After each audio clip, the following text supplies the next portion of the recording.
और वापस चलते हैं अब समाजवादी पार्टी कार्यालय। विवेक त्रिपाठी और वीरेश पांडे दोनों हमारे सहयोगी वहां पर मौजूद हैं। और विवेक, आप बात भी कर रहे थे अभी वीरेश से कि क्या इसके अर्थ हो सकते हैं, शिवपाल यादव आगे कर क्या सकते हैं। और वीरेश ये कहना चाह रहे थे कि शिवपाल यादव नुकसान पहुंचाने की स्थिति में तो हैं। अब नुकसान वो कितना और किस तरह का पहुंचा सकते हैं, ये तो भविष्य के गर्भ में छिपा है।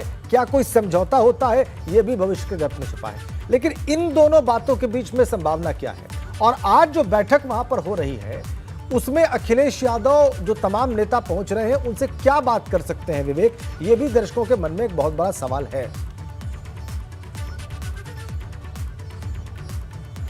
बिल्कुल, हमारे ब्यूरो चीफ वीरेश पांडे जी साथ में हैं और इसकी जो मैं इसके पहले भी मैंने कहा कि व्याख्या करने से बेहतर इनसे बेहतर कोई नहीं है। तो सर ये बताइए, शिवपाल सिंह यादव अगर अलग होते हैं तो नुकसान पहुंचा सकते हैं, साथ में होते हैं तो फायदा पहुंचा सकते हैं, इन दोनों के बीच का अंतर। और दूसरा सवाल और आपसे करेंगे कि अंदर जो बैठक चल रही है उसमें अखिलेश यादव अपने विधायकों से क्या क्या उम्मीदें, क्या क्या बातें रख सकते हैं भविष्य को लेकर। देखिए, विधानमंडल दल की जो सहयोगी दल की बैठक है ये, तो ओम प्रकाश राजभर ने एबीपी गंगा से कहा कि अखिलेश यादव को साफ कहा, मुझसे ही कहा, अखिलेश यादव को शिवपाल यादव को बुलाना चाहिए था बैठक में। विधानमंडल दल की जो बैठक पहली हुई उसमें शिवपाल यादव को अखिलेश यादव को बुलाना चाहिए था, क्योंकि वो साइकिल चुनाव चिन्ह पर समाजवादी पार्टी के विधायक हैं। भले अपना चलाते हों, अपनी राष्ट्रीय पार्टी के राष्ट्रीय अध्यक्ष हों, लेकिन वो न सिंबल था न पार्टी थी। तो इस आधार पर उन्होंने कहा कि ये परिवार का झगड़ा है और मैं इस झगड़े को सुलझाऊंगा।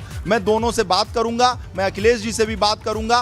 तो शिवपाल जी से तो उनकी बात हो नहीं पाई, अखिलेश जी से जरूर ओम प्रकाश राजभर बात कर रहे होंगे। जब बात मुलायम सिंह यादव न कर पाए, घर का झगड़ा मुलायम सिंह न सुलझा पाए, तो 6 साल नहीं, जिस मुलायम सिंह के प्रति सबकी आस्था है, जिन्होंने इस पार्टी को खड़ा किया, जिन्होंने समाजवादी आंदोलन को खड़ा किया, जिन्होंने लाखों कार्यकर्ताओं को प्रदेश में खड़ा कर दिया, वो मुलायम सिंह यादव पार्टी के संरक्षक हैं। एक के पिता हैं, एक के बड़े भाई हैं और पिता तुल्य हैं। वो न सुलझा पाए तो ये 4 दिन के ओम प्रकाश राजभर क्या ठीक बात है विवेक, वीरेश बिल्कुल ठीक कह रहे हैं। और कितने वीरेश की ये जो बातचीत है ओम प्रकाश राजभर से हमारे दर्शकों ने देखी है।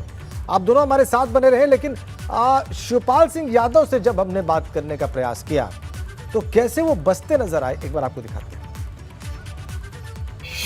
आज जहां अखिलेश यादव ने सहयोगी दलों की बैठक लखनऊ में बुलाई हुई है, वहीं चाचा शिवपाल सिंह ने इस बैठक से पूरी तरह से दूरी बनाई हुई है। आज बैठक में शिवपाल सिंह नहीं पहुंच रहे हैं। यहाँ इटावा के भरतना में वो एक भागवत में आए हुए थे। आप देख सकते हैं कि जिस तरह से जो समाजवादी पार्टी के विधायकों की बैठक में न बुलाए जाने से शिवपाल सिंह नाराज थे, उसके चलते उन्होंने सहयोगी दलों की बैठक से दूरी बना ली है और यहाँ इटावा में इस वक्त वो मौजूद हैं। इससे तय हो गया है कि वो सहयोगी दलों की बैठक में नहीं पहुँच रहे हैं। वहीं उन्होंने किसी भी तरह से मीडिया से लोगों बात करना बंद के लिए मना कर दिया है। किसी तरह की वो बात नहीं कर रहे हैं। कहीं ना कहीं बेहद नाराज़गी शिवपाल सिंह जता रहे हैं। अब देख रहे हैं कि किस तरह से वो अपनी बात को मीडिया के सामने आगे रखेंगे। मोहम्मद फारिक, एबीपी गंगा, इटावा। तो देखा आपने कैसे हमारे संवाददाता ने बात करने का प्रयास किया, लेकिन मौन साधे रखा शिवपाल यादव ने। वापस चलते हैं लखनऊ विवेक और वीरेश के पास। विवेक, आप लोग बात कर रहे थे कि ओम प्रकाश राजभर ने क्या कहा, और ओम प्रकाश राजभर ने बिल्कुल वीरेश पांडे से अपनी बातचीत में बात कही थी कि उनको बुलाया जाना चाहिए था विधायकों की बैठक में, चूंकि वो समाजवादी पार्टी के सिंबल पर लड़कर जीते हैं, विधायक बने हैं। अब उनको एक बात और है विवेक, जो हमारे दर्शक जरूर याद रखे होंगे और वो फिर से याद दिला दें कि उनको स्टार प्रचारक बाद में बनाया गया था शिवपाल यादव को, जब वहां के उनके फेज का चुनाव समाप्त हो गया और उनको बाकायदा स्टार प्रचारक की भूमिका में प्रचार करने भेजा भी गया अलग अलग मंचों पर। तो ये भी एक बात होगी और ये भी एक तर्क होगा शिवपाल यादव के मन में कि फिर उनको बैठक में क्यों नहीं बुलाया गया। विवेक, बिल्कुल राजेंद्र, आपने सही मुद्दा उठाया। स्टार प्रचारक भी बने थे शिवपाल सिंह यादव, लेकिन स्टार प्रचारक बनने के बाद हुआ क्या? स्टार प्रचारक बनने के बाद रिजल्ट आ गया। जो 400 के पार जा रहे थे वो 150 के नीचे रह गए पूरे गठबंधन के साथ। और जब नीचे रह गए तो किसी को उप मुख्यमंत्री बनना था, किसी को सिंचाई, पीडब्ल्यूडी, स्वास्थ्य, ऊर्जा, स्वास्थ्य लेना था। तमाम तरह के ख्वाब थे, वो ख्वाब चकनाचूर हो गए।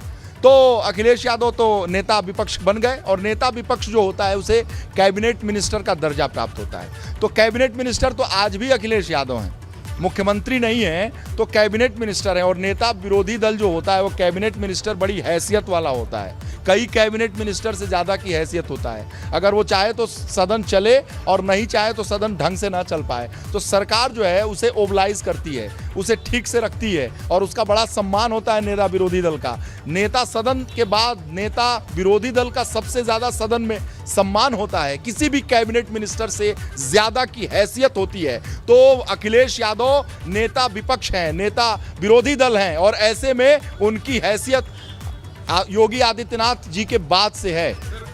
एक सवाल और आपसे करूंगा, आपने नेता प्रतिपक्ष की बात कही, कैबिनेट स्तर की बात कही, तो शिवपाल सिंह यादव का भी नाम इसमें चल रहा था नेता प्रतिपक्ष के लिए। निश्चित रूप से नेता प्रतिपक्ष बनाने की बात हो रही थी कि खबरें प्लांट की गई, खबरें आई कि शिवपाल यादव, सोशल मीडिया पूरा रंग गया कि शिवपाल यादव नेता विरोधी दल बनेंगे, नेता प्रतिपक्ष बनेंगे। वो रह भी चुके हैं, ऐसा नहीं है। मायावती की जब सरकार थी, यानी 7 से लेकर 9 तक, 2009 में चुनाव लड़ा लोकसभा का मुलायम सिंह यादव ने, तो 2007 से लेकर 9 तक मुलायम सिंह विपक्ष के नेता थे, और 9 से लेकर 12 तक शिवपाल यादव सदन में विरोधी दल थे, नेता विरोधी दल थे, विपक्ष के नेता थे, और बड़ी ऊंची आवाज में और बहुत शानदार तरीके से सदन को उन्होंने चलाया था। उन्होंने ये उम्मीद की हुई थी कि उन्हें नेता विपक्ष बनाया जाएगा, नेता विरोधी दल बनाया जाएगा। बातें ये तक हुई कि रामगोपाल यादव जो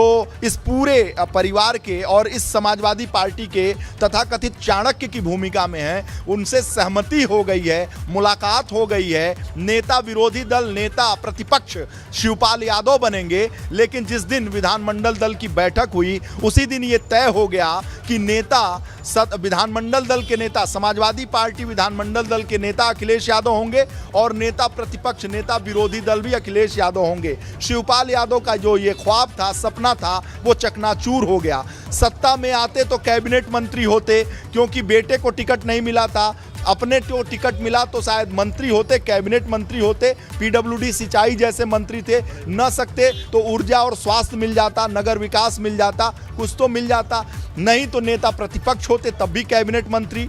तो ऐसे में जो वो चाहते थे नहीं मिला।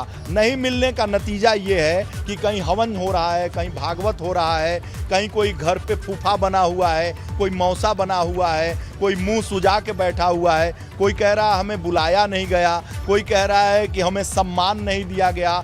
ये खटपट छिटपुट होती रहेगी, और ये जो बाजार, ये जो पोटली बनाई गई थी, ये जो लठबंधन था, वो धीरे धीरे खुलेगा और तमाशा आएगा। और हम पत्रकारों के लिए तो रोज खबरें रहेंगी, और हम रोज बताएंगे, रोज सुनाएंगे, और देखते रहिए एबीपी गंगा, सबसे पहले हम ही बताएंगे। देखिए, वीरेश जी को आपने सुना, और इनका जो राजनीति में अनुभव है वो ज़बरदस्त है। मुझे नहीं लगता कि जैसी व्याख्या इन्होंने की है कोई और पत्रकार इलेक्ट्रॉनिक मीडिया का या प्रिंट मीडिया का कर सकता है। तो राजेंद्र, यहाँ पर फिलहाल जो भी बातें वीरेश जी ने कही, वो बिल्कुल एक ठोक बजा के एकदम खरी बात कही, और बड़े बेबाक तरीके से कही। और अंदर अच्छा, बैठक चल रही है, विवेक, अंदर जो बैठक चल रही है उसके बारे में भी हमारे दर्शकों को बता दें। वीरेश जी ने बताया। विवेक, अंदर जो बैठक चल रही है उसमें कौन कौन लोग मौजूद हैं, कितनी देर हो गई शुरू हुए इसको, और इसके बारे में भी एक बार हमारे दर्शकों को अवश्य ब्रीफ करें। बिल्कुल बिल्कुल, वीरेश जी हमारे साथ हैं। सर, ये बताइए कि बैठक में बहुत सारे लोग आना था, पल्लवी पटेल को भी आना था, लेकिन अभी तक तो 3 ही आदमी दिख रहे हैं, ओम प्रकाश राजभर और राजभर बालियान, और जो अभी गए अवधेश प्रसाद। देखिए, जो बालियान हैं वो आरएलडी के विधायक दल के नेता हैं, तो जयंत चौधरी नहीं आए तो उन्हें बुला लिया गया, वो चले आए। पल्लवी पटेल नहीं आई, जिन्होंने सिराथू में केशव मौर्य को हरा दिया, उनको इस तरह से नुकसान पहुंचा दिया भारतीय जनता पार्टी के अंदर, तो पल्लवी पटेल नहीं आई। और अब ओम प्रकाश राजभर, जो पार्टी के सबसे ज़्यादा बेबाक, सबसे ज़्यादा बोलतू नेता हैं, इस उत्तर प्रदेश की सियासत के सबसे बोलतू नेता, हम कहें बेबाक नेता हैं, वो बैठे हुए हैं। वो लगता है झगड़ा सुलझा रहे होंगे, कह रहा था वो, उनकी एक्सपर्टाइज है इसमें। नहीं, बहुत एक्सपर्टाइज है उनको, बहुत सारी चीज़ों को हंसते हुए सुलझाने का उनका अंदाज है। तो हो सकता है कि मेरी जब इंटरव्यू अखिलेश यादव जी से जब चल रहा था बस में, तो मैंने कहा कि भाई एक अध्यक्ष तो अखिलेश यादव यहाँ दिख गए, दूसरे अध्यक्ष पीले सदरी में ऐसे दिख रहे हैं जैसे समाजवादी बारात में फूफा बैठे हों। तो अखिलेश जी बहुत तेज हंसे, बोले फूफा नहीं मौसा हैं। तो जब इतनी गरिमा उनको दी जा रही है तो आज शिवपाल यादव के बीच का जो ये झगड़ा है उसे सुलझाने की कोशिश कर रहे होंगे। और भागवत का जो वहाँ असर है, आयोजन है, उसके बारे में भी जानकारी दे रहे होंगे। हालांकि धर्म कर्म से बहुत वास्ता उनका है नहीं ओम प्रकाश राजभर का। तो पल्लवी पटेल नहीं आई, महान दल नहीं आया, संजय चौहान नहीं आए, जिसके बदौलत कहा जा रहा था, मैं आपको बताऊं कि संजय चौहान के बारे में ये कहा जा रहा था कि दारा सिंह चौहान हमारे पास हैं, संजय चौहान हमारे पास हैं। तो जो नोनिया बिरादरी है, उस बिरादरी का एक नेता नहीं है भारतीय जनता पार्टी के पास। तो हम सारे नोनिया बिरादरी जो अति पिछड़ा है उसके वोट को पा जाएंगे। हमारे पास केशव देव मौर्य हैं, महान दल, इनके पास केशव प्रसाद मौर्य हैं, तो हमारे पास केशव देव मौर्य हैं। तो असली केशव कौन है, नकली केशव कौन है, इसके बीच की लड़ाई थी। और मेरे ही प्रोग्राम अध्यक्ष जी में केशव देव मौर्य ने कहा कि वो नकली केशव हैं, मैं असली केशव हूं, और मैं असली केशव हूं वो समाजवादी पार्टी के साथ है और नकली केशव भारतीय जनता पार्टी के साथ है। इसलिए जो असली केशव समाजवादी रथ पर सवार है, तो विजय कैसे किसकी होगी, हमारी होगी। तो ये सारे जो जुमले थे, सारी जो बातें थीं, वो बातें रह गईं। रिजल्ट सबके सामने है। तो जब रिजल्ट सबके सामने है, सबको मंत्री बनना था, मंत्री बन नहीं पाए, चुनाव जीत नहीं पाए। तो अब तो ये लठमार, होली तो बीत गई मथुरा वृंदावन में, लेकिन आपस में ये लठमारी चलती रहेगी और हम पत्रकारों को रोज खबर मिलता रहेगा। ये देखिए सारे पत्रकार भाई हमारे यहाँ पर खड़े हैं, अलग अलग चैनलों से हैं। यहाँ पर समाजवादी पार्टी के बाहर जहाँ हजारों लाखों की भीड़ रहती थी, इस विक्रमादित्य मार्ग पर समाजवादी पार्टी का ये मार्ग कहा जाता है, ये मुलायम सिंह यादव रोड कहा जाता है, ये सैफई रोड कहा जाता है, ये अखिलेश यादव रोड कहा जाता है, ये समाजवादी रोड कहा जाता है। यहाँ पर केवल पत्रकार दिख रहे हैं। यहाँ पर आपको रोकना चाहूंगी, आपसे लगातार बातचीत करते रहेंगे, जानकारी लेते रहेंगे, क्योंकि इस बार इस बड़ी खबर पर लगातार हमारी नजर बनी हुई है, पूरे प्रदेश की नजर बनी हुई है।